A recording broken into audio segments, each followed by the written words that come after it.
Hello student, आज पढ़ेंगे हम आगे के 4 पॉइंट से।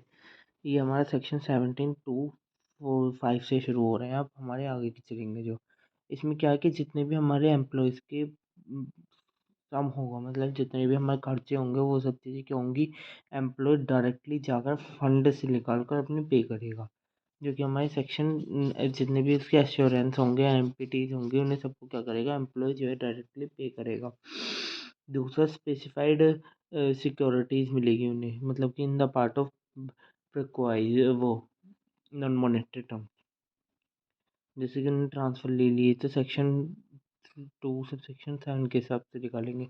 वैल्यू ऑफ परक्साइड्स को निकालेंगे तो मार्केट वैल्यू ऑफ शेयर की मार्केट वैल्यू उस डेट क्या थी, माइनस सेलेक्ट करके जो डेट थी वो उस शेयर की अमाउंट क्या थी, और अमाउंट कितनी रिसीव्ड हुई एम्प्लॉयर को वो उसमें से माइनस हो जाएगी।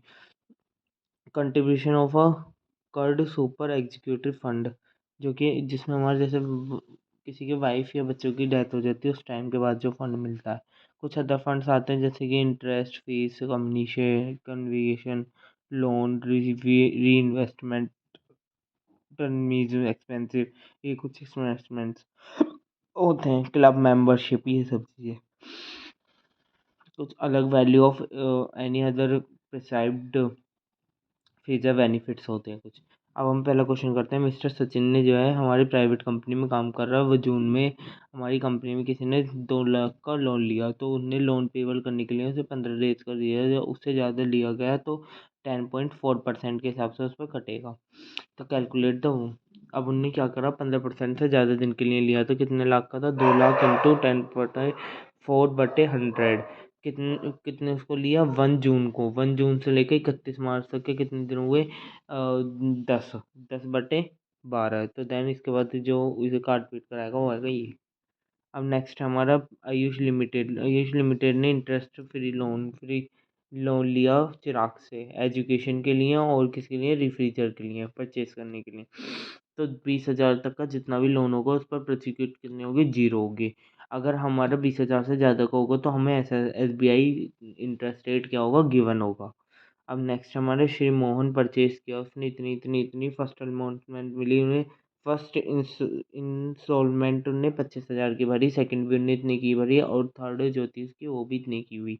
तो अब हमें कैलकुलेट करना है, तो हमें क्या क्या गिवन है, लोन किया गया है 10,000 का, 10 लाख का इंटरेस्ट दिया हुआ है। इंटरेस्ट क्या देखा है, SBI का भी दे रखा है और अपना भी दे रखा है, तो उसमें जितना भी डिफरेंस आएगा उसके हिसाब से हमारा इंटरेस्ट कटेगा। हमारा 4.2 का है इंटरेस्ट। अब हमने क्या किया, अपने इंटरेस्ट के हिसाब से क्या कर दिया, हमने इसे डिवाइड करना, कैलकुलेट करना कोशिश करा। अब हमारा कितने मंथ का निकालना है हमें, जुलाई 1 जून जून से जनवरी से पहले पहले की, तो पहले पहले कितने बैठे, 9 महीने बैठे, 9 महीने इंटू 9 महीने बटे 12, 10,000 इंटू 9 महीने बटे 12, 4.2 अपॉन 100।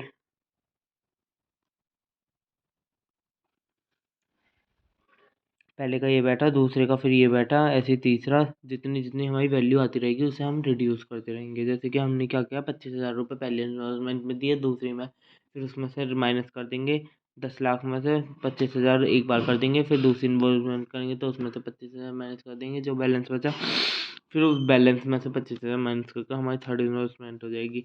थर्ड में जब हमारी इन्वेस्टमेंट के बाद जो हमने 25,000 दो बार माइनस करे, उसके बाद के जो बैलेंस बचा वो उसके हिसाब से ही हम क्या करेंगे, इसे डिवाइडेशन कर देंगे। अब मीनिंग ऑफ स्पेसिफिक एम्प्लॉय, जो कि सेक्शन 17(2) थर्ड में लिखा गया। अब ये हमारा क्या होता है, इसका मतलब जो होता है, कुछ फॉलोइंग केसेस होते हैं जो कि हम कल पढ़ेंगे अपने नेक्स्ट वीडियो में। Please thank you so much, please like subscribe channel, और हम नेक्स्ट वीडियो में पढ़ेंगे। Thank you so much.